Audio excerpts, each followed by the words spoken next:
యోగా అనేది గుర్తుందా? ఒక్కరోజు ప్రోగ్రామ్ యోగాకు ఖర్చు పెట్టింది 330 కోట్లు.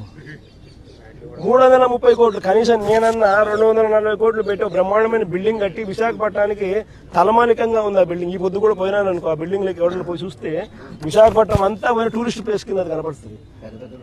పెద్ద పెద్ద వాళ్ళందరూ దాంట్లో వచ్చి నేను గవర్నర్ గారు పోయినారు అనుకో, లేదా మోడీ గారు వచ్చినారు అనుకో, లేకపోతే పుతిన్ వచ్చినాడు అనుకో, లేదా రష్యన్ ప్రెసిడెంట్ పుతిన్ వచ్చినాడు అనుకో, ఎక్కడ పెడతారు?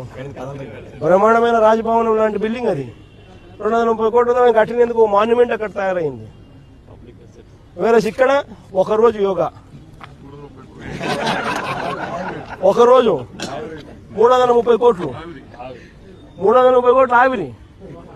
దాన్ని ఏమంటారు? స్కామ్ కాకపోతే అది నా మాటలకే ఖర్చు.